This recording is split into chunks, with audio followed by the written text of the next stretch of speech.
وہ دروازے سے اندر داخل ہوئے تو کنگ کے ذہن میں بلیک اسپیرٹ شراب خانہ گھوم گیا۔ اسے محل میں اس قدر آسانی سے داخلے پر حیرت تھی۔ محل میں چرس کا دھواں پھیلا ہوا تھا۔ دروازے سے اندر جاتے ہی ایک برہنہ لڑکی ان کے سامنے آ گئی۔ اس کے ہاتھوں میں ایک ٹرے تھی جس پر کانچ کا ایک خوبصورت حقہ تھا۔ حقے کی نہ سے دھواں نکل رہا تھا۔ لڑکی نے ٹرے والے ہاتھ آگے بڑھائے۔ آپ کو کتنی لڑکیوں کی ضرورت ہے؟ یوسف جلدی سے آگے بڑھا۔ کنگ نے حقے کی نیک اس کی طرف بڑھا دی۔ اس نے ایک کش لگایا اور بربر زبان میں لڑکی سے بولا، ہم عظیم کاکونات سے ملاقات کے لیے آئے ہیں۔ لڑکی کی نشے سے بوجھل آنکھیں پھیل گئیں۔ کاکونات مصروف ہے اور آپ نے نہیں اور انہیں نہیں بلایا جا سکتا۔ اس کے پاس ایک نئی سفید فام لڑکی ہے اور وہ اسے چھوڑ کر جلدی باہر نہیں آ سکے گا۔ ٹھیک ہے، ہم انتظار کریں گے، یوسف نے جواب دیا، اور انتظار کی کوفت دور کرنے کے لیے وہ معنی خیز انداز میں مسکراتی ہوئی دروازے کی طرف بڑھ گئی۔ کنگ کمرے میں موجود آدمیوں کو دیکھنے لگا۔ ہر طرف چٹائیوں اور قالینوں پر برہنہ اور نیم برہنہ مرد اور عورتیں اخلاق و آداب کو بالائے طاق رکھ کر چرس کے نشے میں ڈوبے ہوئے پڑے تھے۔ کنگ نے جھرجھری لی اور ان چار سرخ لبادے والوں کی طرف نظریں گھمائیں جو ایک طرف بیٹھے ایک جوڑے کی خرمستیاں دیکھ رہے تھے۔ چونکہ وہ خود اس محفل نشاط میں شامل نہیں تھے، اس لیے کنگ کو یہ اندازہ لگانے میں دشواری نہیں ہوئی کہ وہ کنگ فو کے ماسٹر ہیں۔ لڑکی جلدی واپس آئی۔ اس کے ساتھ 6 لڑکیاں اور تھیں جن کے چہرے جذبات سے عاری تھے۔ ان کے برہنہ جسم زنجیروں میں جکڑے ہوئے تھے اور وہ نگاہیں جھکائے کھڑی تھیں۔ لڑکی انہیں کنگ اور اس کے ساتھیوں کے حوالے کر کے چلی گئی اور وہ لڑکیوں کے ساتھ ایک نیم تاریک گوشے میں بیٹھ گئے۔ لڑکیوں نے محسوس کیا کہ ان میں سے کوئی بھی گناہ کی طرف راغب نہیں ہے، تو آنکھیں بند کیے خاموش بیٹھے رہیں۔ ان کے چہروں پر مایوسی، خوشی یا حیرت کا کوئی تاثر نہیں تھا۔ کنگ اور اس کے ساتھیوں کو بے چینی سے کاکونات کے باہر آنے کا انتظار تھا۔ البتہ یوسف حیرت سے آنکھیں پھاڑے 6 میں سے ایک لڑکی کو مسلسل گھور رہا تھا۔ کاکونات چرس کے دم لگا رہا تھا۔ اس کی آنکھیں سرخ تھیں۔ وہ ادھ کھلی آنکھوں سے کیری کو گھور رہا تھا۔ یہ وہی لڑکی تھی جسے وہ مراکش ایکسپریس سے اٹھا لایا تھا۔ پھر وہ 5 لاکھ فرانک کے لیے بلیک بیرٹ کے مالک شیلے کے حوالے کر دی گئی تھی، لیکن شیلے کی نیت خراب ہو گئی۔ اس نے صرف 1 لاکھ فرانک اور کیری پر قناعت کر لی تھی، حالانکہ لڑکی دکھا کر اور رقم حاصل کر کے اسے دونوں کو عبداللہ تک پہنچا دینا تھا، تاکہ یہ رقم اور لڑکی کو شیطانوں کی جنت میں کاکونان کو پہنچا دیا جاتا۔ کیری اس وقت بھی برہنہ تھی اور شیلے کا قاتل البانو اسے پوری طرح کچل رہا تھا۔ اس شیطانی کھیل سے لطف اندوز ہوتے ہوئے کاکونات سوچ رہا تھا کہ اسے اپنی قوت بحال رکھنے کے لیے کتنی بڑی قربانی دینا پڑتی ہے۔ وہ پھیکی مسکراہٹ کے ساتھ کیری کو گھورنے لگا جس نے چند منٹ تک جد و جہد کی تھی، اور پھر اس کا پورا جسم البانو کے رحم و کرم پر تھا۔ اچانک اسے عبداللہ کے پے در پے شکستوں کا خیال آ گیا۔ اس نے دونوں برہنہ جسموں سے منہ موڑ لیا۔ اس کی آنکھیں خون آلود محسوس ہو رہی تھی۔ اس کا پورا جسم غم و غصے سے تن گیا۔ اس کے جسم کے ایک ایک حصے سے توانائی پھوٹ رہی تھی۔ اس قدر ناکام آدمی کو زندہ رہنے کا کوئی حق نہیں۔ وہ سوچ ہی رہا تھا کہ عبداللہ اندر داخل ہوا۔ وہ تعظیماً جھکا۔ ترک مقرر نے کاکونان کی طرف دیکھا جو بغور اسی طرح دیکھ رہا تھا جہاں وہ جھکا کھڑا تھا۔ خود عبداللہ کے چہرے پر ناراضگی کے تاثرات تھے۔ وہ کوئی بڑی رقم وصول کرنے کے لیے اسی طرف ناراضگی کا اظہار کرتا تھا، اور کسی بھی مشن سے واپسی پر اس کی یہی حالت ہوتی تھی۔ عظیم عبادت خانے میں چند آدمی تم سے ملاقات کے لیے آئے ہیں، اس نے کاکونات سے کہا۔ ان سے کہو کہ فی الحال استبل میں لیٹ کر سو جائیں۔ کاکونان غرایا۔ عبداللہ کے ہونٹوں پر مسکراہٹ نمودار ہوئی، لیکن اگلے ہی لمحے چرس کا وزنی حقہ فرش سے فضا میں بلند ہوا اور پھر اڑتا ہوا عبداللہ کی طرف آیا۔ حقے کا نچلا حصہ دھات کا بنا ہوا تھا۔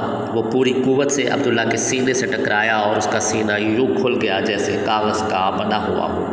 وہ ابھی دروازے میں ہی کھڑا تھا، الٹ کر گرا اور کروٹ بدل کر اٹھنے لگا، لیکن لڑکتا ہوا سینے پر پہنچ گیا۔ اس کی خون میں نہائی ہوئی لاش درجنوں سیڑھیوں سے لڑکتی ہوئی اس بڑے ہال میں آ گری جہاں چرس کا دھواں پھیلا ہوا تھا اور ہر طرف برہنہ جوڑے بکھرے ہوئے تھے۔ یوسف اس وقت بھی برہنہ لڑکی کو گھور رہا تھا۔ اس کی آنکھوں میں نمی پیدا ہو گئی تھی اور ہاتھ کانپنے لگے تھے۔ اس نے ہاتھ بڑھایا، لیکن فادر ہانسل نے اس کا ہاتھ تھام لیا۔ نہیں بیٹے، یوسف کی سرگوشی سانپ کی پھنکار جیسی تھی۔ میں جانتا ہوں، خاموش ہو، تم جذبات میں آ کر کھیل بگاڑ دو گے، فادر ہانسل اسے سمجھانے لگا۔ کنگ کے کانوں میں بھی ان کی باتوں کی بھنک پڑ گئی تھی۔ اس نے لڑکی کی طرف بغور دیکھا۔ وہ ایک خوبرو لڑکی تھی، لیکن اب تک اس نے ایک بار بھی نگاہ اٹھا کر یوسف کی طرف نہیں دیکھا تھا۔ کنگ جانتا تھا کہ یہ یوسف کی منگیتر اور چچازاد بہن غزالہ ہے، جسے کاکونان کے گرگے بستی پر حملہ کر کے اٹھا لائے تھے، اور یوسف اس کی تلاش میں ایک عرصے سے مارا پھر رہا تھا۔ اچانک وہ چونک پڑے۔ عبداللہ کی خون میں نہائی ہوئی لاش زینے سے لڑک کر فرش پر آ گری تھی۔ وہ اچھل کر کھڑے ہو گئے، لیکن ان سے پہلے ہی ایک آدمی برہنہ حالت میں لاش کے پاس پہنچا۔ اس نے جھک کر لاش کو دیکھا اور چھت کی طرف منہ کر کے ایک کرہ چیخ حلق سے نکالی۔ یہ عبداللہ ہے، ہمارا استاد اور سردار، اسے قتل کیا گیا ہے۔ پھر اس کا لہجہ بدل گیا۔ کاکونان اور اس کے ساتھیوں کے لیے موت کا پیغام بن جاؤ۔ دوستو اٹھو، اب ہمارے لیے ہر حیش حرام ہے، ہمارے ساتھ دھوکہ ہوا ہے۔ اس کی چیخوں سے ہال میں کوہرام برپا ہو گیا۔ عبداللہ کے انگنت شکست خون وہ ساتھی وہاں داد عیش دے رہے تھے، لیکن اب ان میں ہلچل پیدا ہو گئی تھی۔ نشے نے ان کا حلیہ خراب کر رکھا تھا۔ ان کی حالت اندھوں جیسی تھی اور وہ لڑکھڑاتے ہوئے عبداللہ کی لاش کی طرف بڑھ رہے تھے۔ کنگ اور اس کے ساتھیوں نے تاریک گوشے سے اٹھنے کی کوشش کی، لیکن مور کا اشارہ پا کر رک گئے۔ انہیں وہ 4 سرخ لبادوں والے زینے کے سامنے کھڑے نظر آ رہے تھے، جنہیں وہ چرس پیتے دیکھ چکے تھے۔ انہوں نے چیخو پکار کرنے والے عبداللہ کے ساتھیوں کو روک رکھا تھا۔ اچانک ان کی طرف لپکے اور پھر ایک ہولناک جنگ کا آغاز ہو گیا۔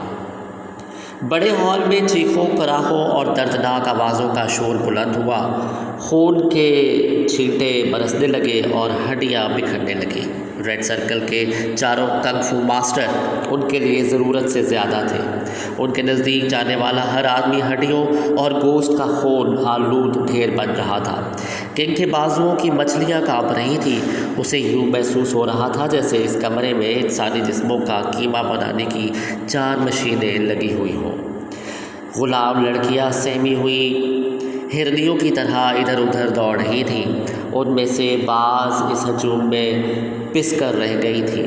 مور اور فادر ہانسل اگر نہ روکتے تو شاید ان کے ساتھی بھی اس خونریز جنگ میں اندھا دھند کود چکے ہوتے۔ کنگ جانتا تھا کہ عبداللہ کو ہلاک کرنے والا کاکونان ہی ہو سکتا ہے۔ اس کے علاوہ اس پر ہاتھ اٹھانے کی کوئی جرت بھی نہیں کر سکتا تھا۔ عبداللہ کو جس انداز میں قتل کیا گیا تھا وہ بھی اس بات کو ظاہر کر رہا تھا کہ ماسٹر ہاتھ کے علاوہ یہ کسی اور ہاتھ کا کمال نہیں ہو سکتا۔ دیواروں سے لگی ہوئی برہنہ لڑکیاں چیخ رہی تھیں۔ مرنے والوں کی آخری چیخیں، للکارنے والوں کی دھاڑیں اور ہڈیاں چٹکنے کی آوازوں سے در و دیوار کانپ رہے تھے۔